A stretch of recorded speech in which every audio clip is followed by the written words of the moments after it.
Hello everyone, good morning. In the previous lecture, we have done chapter number 11. In this lecture, we have started our new chapter number 12, algebraic expression. Okay वो वाला chapter हम start कर रहे हैं and ये जो topic है already आप स्टैंडर्ड 6 में पढ़ चुके हैं थोड़ा बहुत एंड अभी यहाँ पे फिर से हम वही चैप्टर रिवाइज करेंगे। अलजेब्रा वाला है वो भी कंटिन्यू होगा, 6 में भी आएगा, 7 में भी आएगा, 8 में भी आने वाला है। ओके यहाँ पे स्टार्टिंग में गिवन है फर्स्ट इसकी जो बेसिक इंफॉर्मेशन है वो मैं आपको बता देता हूँ। अगर भूल गए हो तो फिर से रिवाइज हो जाएगा। ओके रिकॉल कर लेते हैं कि स्टैंडर्ड 6 में आपने क्या पढ़ा। फॉर एग्जांपल ये एक एक्सप्रेशन है, ये जो पूरा लिखा है मैंने इसको हम क्या बोलते हैं, एक्सप्रेशन कहते हैं।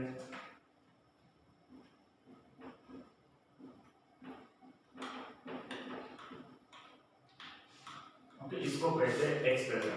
अगर इसके साथ इक्वल टू में मैं कोई भी डिजिट लग दूं, फॉर एग्जांपल ये लिखा तो ये बन जाएगा पूरा का पूरा। अगर इसको लेंगे तो ये हो जाएगा इक्वेशन जो हमने देखा था chapter number 4 simple equation. Okay तब भी मैंने आपको ये चीज बताई थी, पर अभी इक्वेशन के बारे में नहीं देखना, हमें सिर्फ एक्सप्रेशन के बारे में देखेंगे एंड जो वो चीज वहां पे हमने रिपीट की थी वही यहाँ पे होगी। अभी यहाँ पे दो टर्म्स आपको दिख रही है, टर्म्स किसे कहेंगे तो ये एंड ये। ओके ये दोनों जो है ना वो क्या होगी, टर्म्स।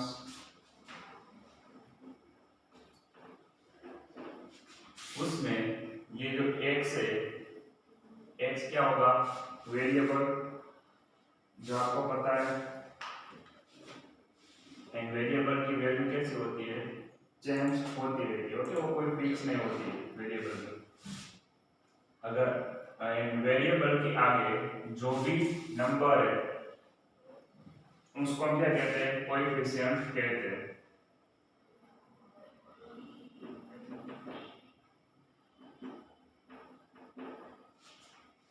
एंड प्लस के बाद बीच में जो होता है उसको कहते हैं ऑपरेशन एंड यहाँ पे जो लास्ट में है उसको हम क्या कहेंगे, कांस्टेंट नंबर। ओके उसकी वैल्यू कांस्टेंट होती है, वो चेंज नहीं होती। ओके ये कांस्टेंट होता है जो भी प्लस के बाद जो भी होता है वो, तो ये कांस्टेंट नंबर है। इस पूरे को हम बोलते हैं एक्सप्रेशन। इसमें जो एबीसीडी का कोई भी लेटर है उसको हम कहेंगे वेरिएबल एंड इन दोनों में जहाँ पे बीच में प्लस माइनस ऐसी साइन आती है वहां से वो दो टर्म्स अलग हो रहे हैं। ओके तो यहाँ पे टू टर्म्स हमें दिख रहे हैं एंड उसमें x यानी कि एबीसीडी कोई भी लेटर हो तो उसको कहेंगे वेरिएबल एंड वेरिएबल के आगे कोई भी डिजिट है तो उसको हम कहेंगे कोएफिशिएंट। ओके कोएफिशिएंट में दो टाइप्स के हो सकते हैं। फॉर एग्जांपल आपको ऐसे भी वन फॉर xy एंड इसमें आपको कोएफिशिएंट लिखने को बोला है कि कोएफिशिएंट लिखो y के। y के कोएफिशिएंट क्या होगा, तो 4x आप लिख सकते हो, और वहां पे अगर पर्टिकुलरली बोला है कि न्यूमेरिकल कोएफिशिएंट लिखना है तो सिर्फ क्या आएगा 4। ओके इस टाइप की क्वेश्चन भी आएंगे आगे, तो जब भी आएगा तो मैं आपको बता दूंगा। ये सब बेसिक था तो ये आपको पता होना चाहिए। इस चैप्टर में इतना बेसिक था एंड आगे का देखते हैं अभी क्या है इसमें। ओके एंड यहाँ पे कैसा बनेगा, फॉर एग्जांपल ऐसा है कि 4x² माइनस 3xy एंड इसका आपको बनाना है ट्री चार्ट। जो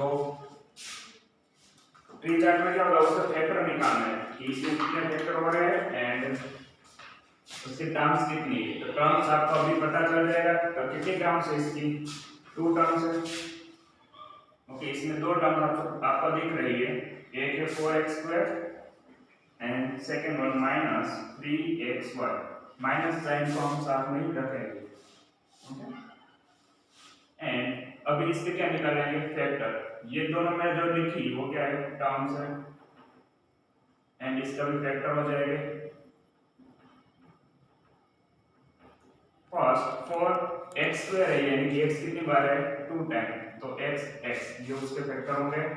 वैसे ही इसके भी फैक्टर होंगे, क्या आएगा -3x एंड y, ये उसके फैक्टर हो गए एंड इसको क्या बोलते हैं, फ्री चार्ट बोलते हैं। ओके, ये हो जाएगा उसका फ्री चार्ट। तो ये आपको ध्यान में रखना है।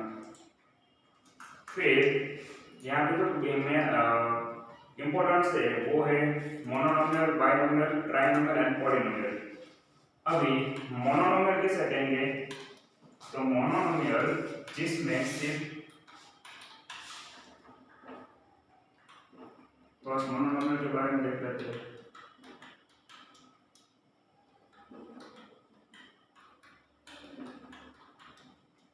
जिसमें सिर्फ एक ही टर्म हो उसको हम कहेंगे monomial.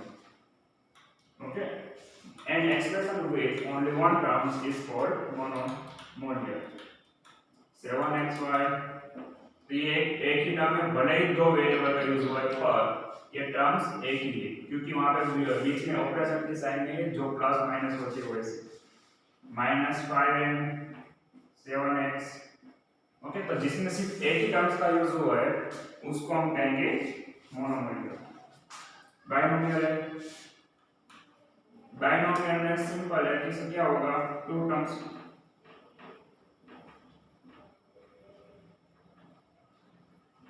Seven x minus 2y, ये क्या हो जाएगा binomial.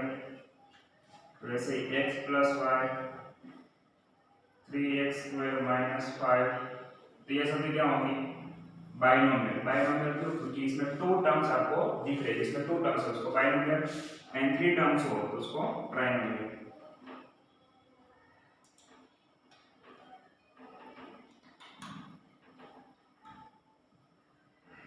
x square plus x plus 1, इसमें थ्री टर्म्स आपको दिख रही है, यानी कि इस क्या हो जाएगा ट्राइनोमियल। वैसे x प्लस वाई प्लस 5, तो ये भी क्या होगा ट्राइनोमियल। एंड पॉलिनोमियल किसे कहेंगे? अगर कोई भी इन जनरल इन सभी को हम क्या बोलते हैं? पॉलिनोमियल बोलते हैं। जितने भी है सभी को हम बोल सकते हैं पॉलिनोमियल।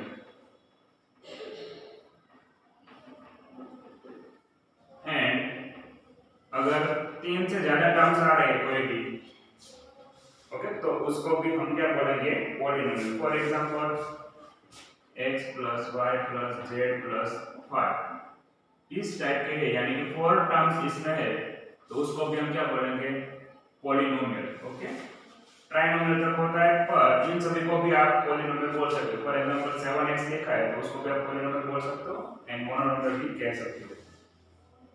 तो पेज नंबर 233 पे आपको लिखा है एग्जांपल नंबर 3 के ऊपर, in general an expression with one or more terms is called polynomial.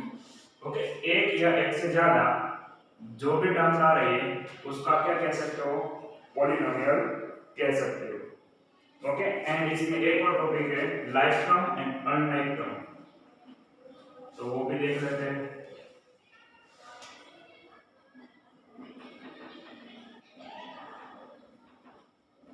Like term किसे कहेंगे?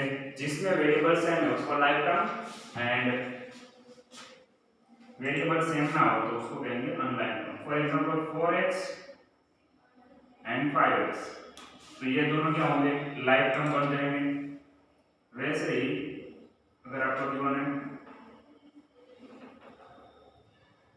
3y एंड 5y, तो ये भी क्या हो जाएंगे उसके, ये दोनों हो जाएंगे लाइक टर्म। वेरिएबल सेम होना चाहिए, equal to 3x square and 5x square. Okay, तो ये भी क्या होंगे लाइक टर्म, वेरिएबल दोनों में सेम है इसलिए। एंड अनलाइक टर्म है, यानी कि उसमें कुछ नहीं है, वेरिएबल सेम ना हो तो उसको हम अनलाइक टर्म बोलते हैं।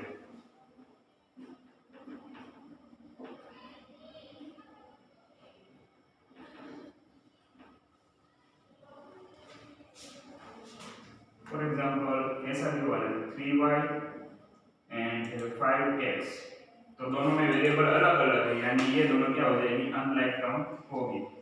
वैसे ही 3x एंड 5x स्क्वायर, तो इसको भी हम अनलाइक टर्म बोलेंगे। वेरिएबल सेम है पर पावर अलग अलग है। ओके, अगर इस तरह से भी हो रहा है तो भी हम उसको अनलाइक टर्म बोलेंगे। फॉर एग्जांपल यहाँ पे भी x है, यहाँ पे भी x है, पर यहाँ पे x की पावर 1 है, यहाँ पे x की पावर क्या है 2, x स्क्वायर है एंड एक है x, यानी कि दोनों में ये इन दोनों को हम लाइक टर्म नहीं कह सकते। ओके, वो दोनों क्या होगी, अनलाइक टर्म होगी। तो यहाँ तक जितना भी बेसिक था वो हमने सीख लिया। अभी नेक्स्ट हम स्टार्ट करेंगे एक्सरसाइज।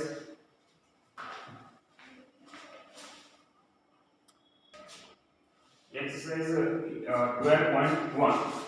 एक्सरसाइज 12.1 में हमें यहाँ पे फर्स्ट सम गिवन है, get the algebraic expression in the following case using variable, constant and arithmetic operation।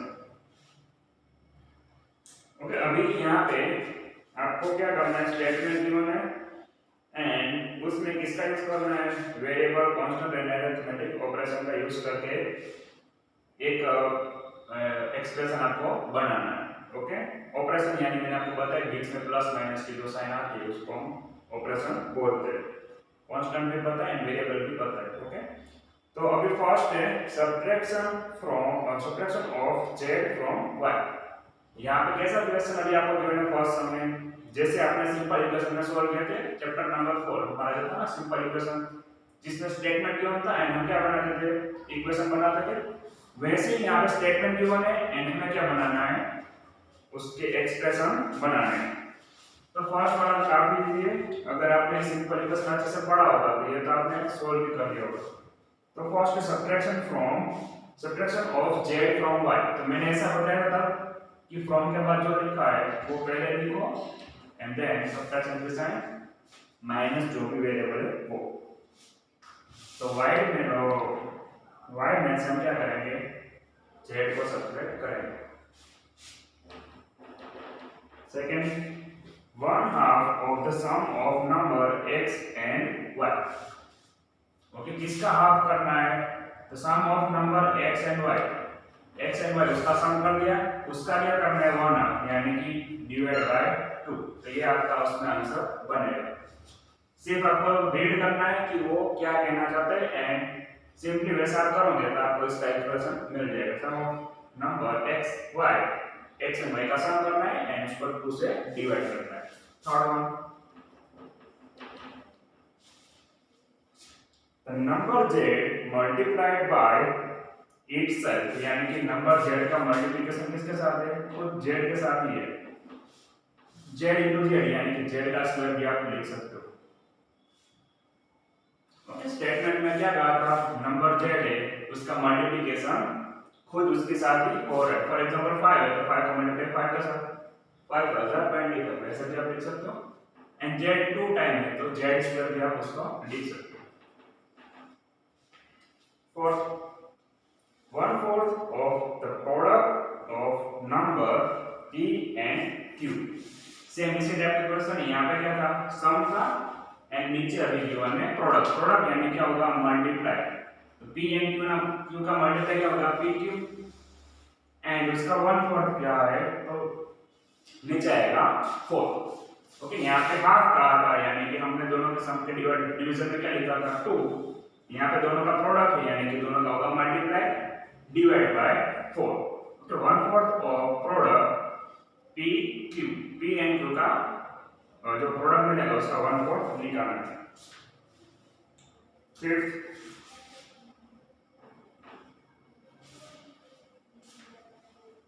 Fifth में कहा है number x and y both square are added. Number x and y दोनों को स्क्वायर करना है एंड दोनों को ऐड करना है, ऐसा आपको बोला है। तो सिंपल है, x का स्क्वायर क्या होगा, x square plus y square, तो ये आपका आंसर हो जाएगा।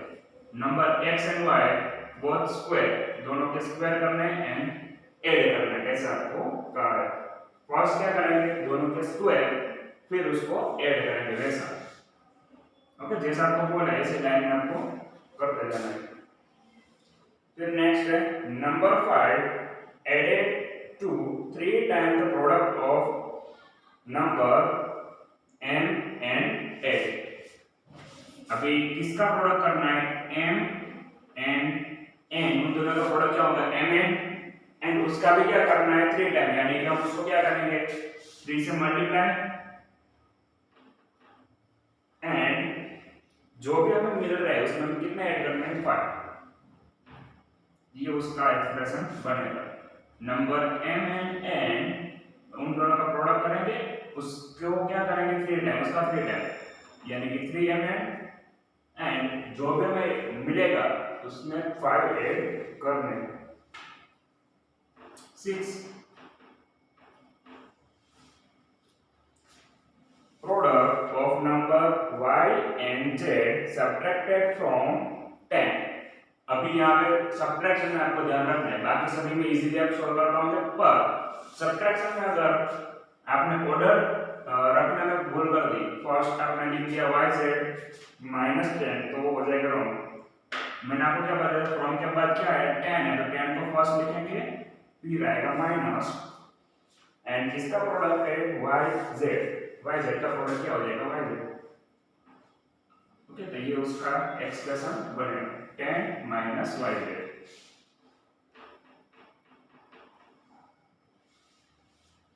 फिर नेक्स्ट है sum of numbers a and b subtracted from their product। इसका प्रोडक्ट है a and b, पहला सम करना है एंड वो करना है सब्ट्रैक्शन, किसमें से, उसके प्रोडक्ट में से। तो यहाँ पे भी सब्ट्रैक्टेड है तो ध्यान क्या रखना है हमें, फ्रॉम के बाद जो भी फर्स्ट है ना, फ्रॉम के बाद जो भी आ रहा है उसको हम पहले करेंगे एंड देन जो आ रहा है वो बाद में। तो first subtracted from their product यानी कि फर्स्ट हम क्या करेंगे उन दोनों का प्रोडक्ट, तो वो हो जाएगा ए एंड बी दोनों का प्रोडक्ट होगा ए बी एंड अभी क्या आएगा सब्ट्रैक्शन की साइन एंड क्या करें sum of numbers a and b यानी कि इन दोनों का कर देंगे सम, इसको ब्रैकेट में लिखना है, मतलब ब्रैकेट में रख के ही सम करेंगे। अगर माइनस रखेंगे तो ये a है वो हो जाएगा माइनस, यानी कि आपको आंसर मिलेगा रॉन्ग। जब भी ऐसा हो माइनस एन आगे आ रही तो ब्रैकेट में रखोगे ना तो इजी हो जाएगा आपके लिए। ओके, रॉन्ग होने का चांसेस कम हो जाएगा। तो यहाँ पे फर्स्ट हमारा कंप्लीट। अभी सेकंड है, उसमें सेकंड का फर्स्ट है identify the terms and their factor in the following expression, so the terms and factor by T diagram. Okay, T diagram वाला मैंने आपको यहाँ पे समझाया था कैसे होगा, सिंपली हमें वैसे यहाँ पे सभी सम सॉल्व करना है। सेकंड का फर्स्ट एंड उसका भी ए पार्ट x एंड 3। तो फर्स्ट हम 3 चार्ट बनाएंगे तो उसमें फर्स्ट क्या होगा, टर्म्स लिखेंगे, कितने टर्म्स हैं यहाँ पे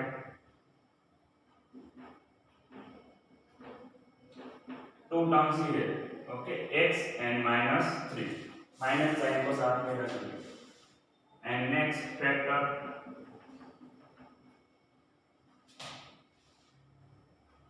फैक्टर्स, तो यहाँ पे x एंड इसका हो जाएगा -3। और तो फैक्टर में अगर साथ में लिखना है तो 1 लिख सकते हो एंड नहीं लिखोगे तो भी चलेगा, क्योंकि यहाँ पे सिर्फ x ही है तो x वन सा x प्लस एंड यहाँ पे भी 1 लिख सकते हो, कंपलसरी नहीं है। ओनली 3 एंड x लिखा है तो भी आपका राइट है। अभी नेक्स्ट देखते हैं b। ओके, सिंपली क्या किया है यहाँ पे ऊपर से जो 2 टर्म्स है उसको अलग करेंगे फिर उसके फैक्टर निकालेंगे। अभी p 1 + x + x², तो यहाँ पे फर्स्ट आएगा टर्म्स फिर आएगा फैक्टर। ओके, फर्स्ट ये वाले टोटल कितने टर्म्स हो रहे हैं वो मैं यहाँ पे लिख दूंगा, तो यहाँ पे 1 ये x एंड यहाँ पे x²। टोटल 3 टर्म्स है एंड अभी उसके क्या निकालते हैं फैक्टर, तो 1 के फैक्टर सिर्फ 1 ही होता है, 1 × 1, फिर इसके फैक्टर हो जाएंगे x × 1 या फिर ओनली x एंड इसका हो जाएगा x × x। ओके, 1 नहीं लिखोगे तो चलेगा, हर जगह पे लिखना कंपलसरी नहीं है, यहाँ पे सिर्फ x लिखना।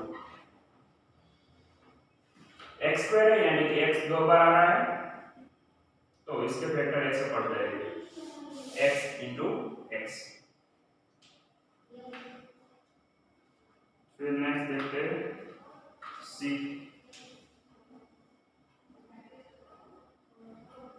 y minus y cube. The first terms and factor.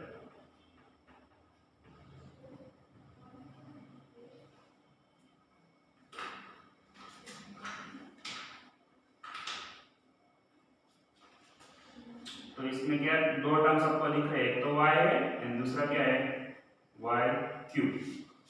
अभी y के ओनली वन ही फैक्टर हो रहे हैं y एंड इसके थ्री फैक्टर हो जाएंगे y into y into y and इसके साथ अगर वन लिखना है तो लिख सकते हैं वन एंड यहाँ पे भी लिखना है तो लिख दो वन। ओके एंड माइनस है तो आपको माइनस साइन भी रखनी है, मैंने सब बोला था।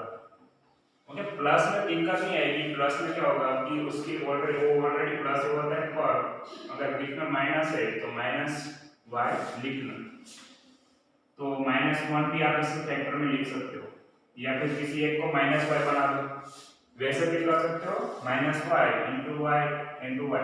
ओके अगर उस तरह से करोगे तो भी सही है एंड अलग से आप ऐसे लिख रहे हो माइनस वन तो भी सही है। ओके ये भी उसका फैक्टर हो जाएगा। तो दोनों आंसर क्या है सही है।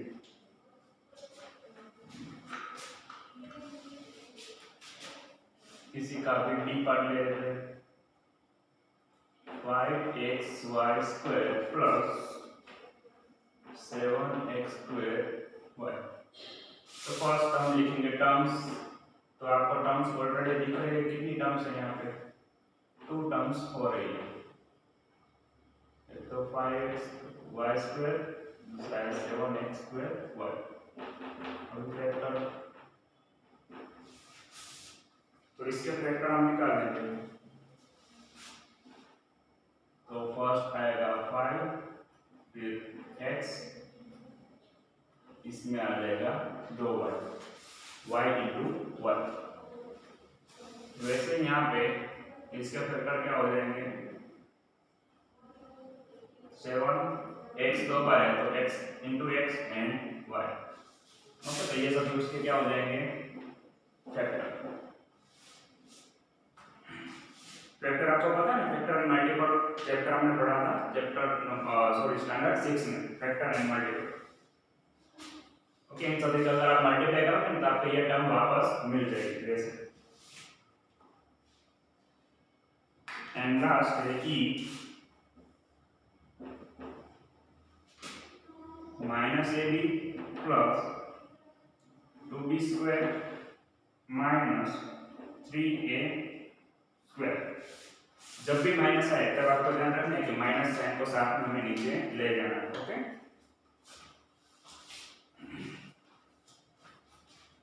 फर्स्ट हम लिखेंगे टर्म्स, तो टोटल हमें यहाँ पे थ्री टर्म्स दिख रही है, ये हो जाएगा माइनस ए बी, ये हो जाएगा 2b स्क्वायर, ये हो जाएगा माइनस 3a स्क्वायर। अभी लिखेंगे फैक्टर, इसके फैक्टर आप निकाल सकते हो minus A and B. Okay दो फैक्टर आपको इसमें दिख रहे हैं, इसमें थ्री फैक्टर बनेंगे, एक हो जाएगा 2b स्क्वायर यानी कि b 2 टाइम, इसमें भी आपको कितना फैक्टर दिख रहा है 3 माइनस 3 a एंड a, तो ये भी उसके फैक्टर हो जाएंगे। तो इस तरह से आप सॉल्व कर सकते हो। तो यहाँ पे सेकंड सम भी हमारा हो रहा है कंप्लीट।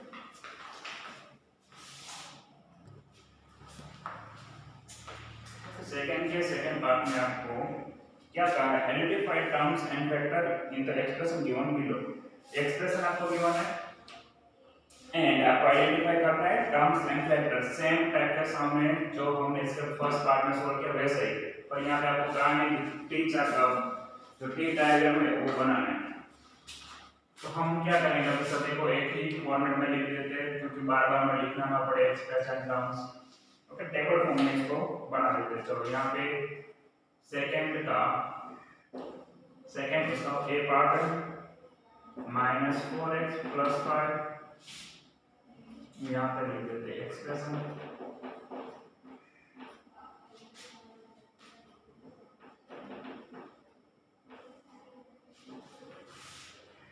यहाँ पे लिखेंगे टर्म्स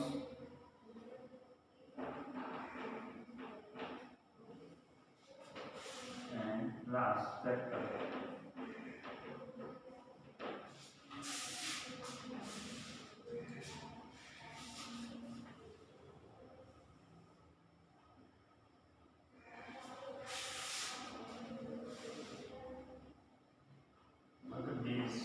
सभी एक्सप्रेशन लिख लेते हैं फर्स्ट। दूसरा है -4x प्लस 5y, सी है 5y plus 3y square, D xy plus 2x square y square, ई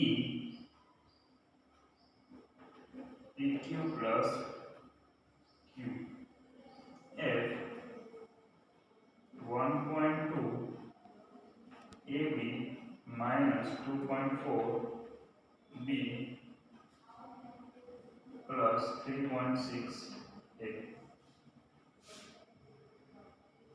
g ने गिवन है 3/4x plus 1/4 and last one h 0.1 t square plus 0.2 q square।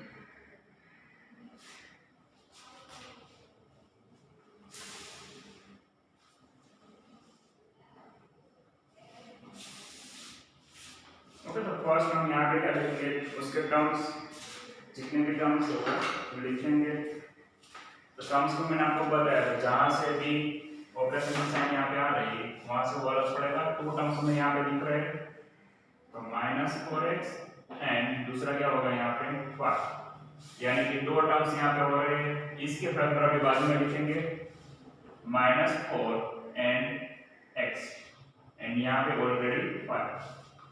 Okay, ये first का complete. Okay, terms कौन कौन से होगी, तो -4x एंड 5 ये दोनों उसकी टर्म्स है एंड फैक्टर निकालेंगे तो 4x का हो जाएगा -4, दूसरा होगा 5x एंड यहाँ पे हो जाएगा 5। सेकंड सेम उसके जैसे, सिर्फ उसने क्या किया है y ऐड कर दिया है। तो एक टर्म्स बन रही है 4x एंड दूसरी बन रही है 5y। तो ऊपर यहाँ पे -4 एंड x, वैसे नीचे क्या बनेगा 5 एंड y। ओके, दो फैक्टर यहाँ पे निकल रहे हैं 5y के। फिर नेक्स्ट है 5y प्लस 3y स्क्वायर।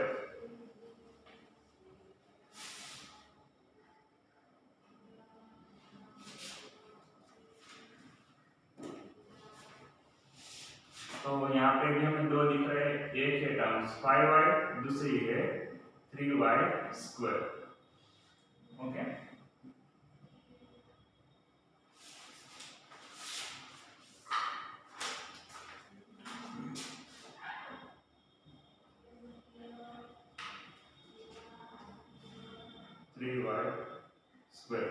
तो 5y का क्या होगा 5 and y and 3y square है, तो इसमें 3 फैक्टर हो रहे हैं 3y into y, तो 3y इसके फैक्टर हो जाएंगे।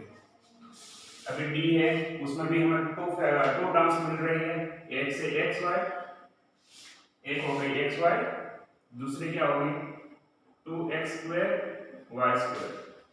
ओके, तो उसमें फर्स्ट xy के फैक्टर लिखते हैं, तो x एंड y एंड इसके फैक्टर में क्या आएगा 2x स्क्वायर y स्क्वायर।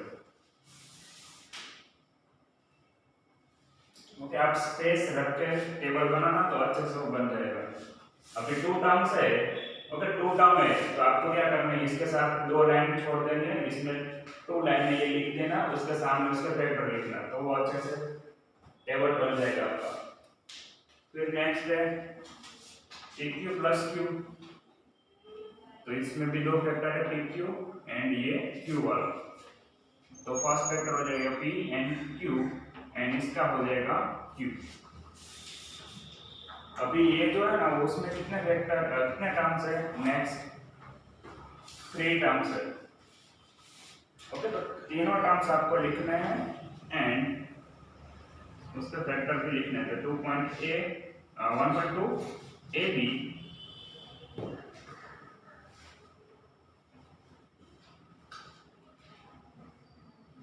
फिर -2.4 b एंड मैं यहाँ पे लिख देता हूँ बाद में 3.6 a।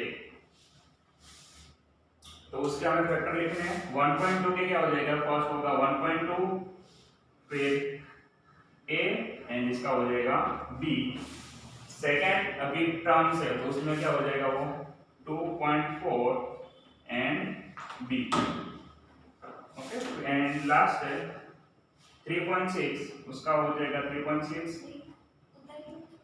And a।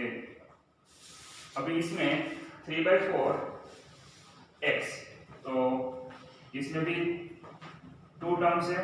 एक तो ये टर्म है 3/4x एंड सेकंड वन 1/4।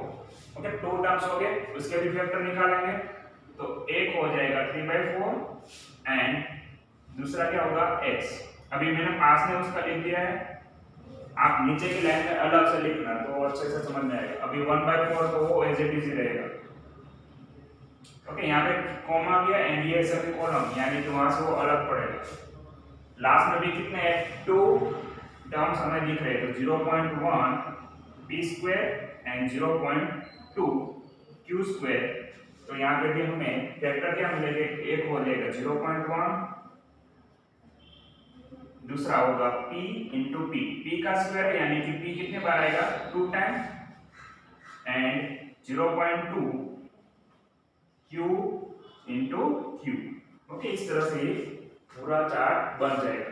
अगर आप चार्ट बना के करोगे ना तो इजीली सॉल्व हो जाएगा ये पूरा। ओके, तो आज याद रखते हो, नेक्स्ट सेशन में आगे का कंटिन्यू करेंगे।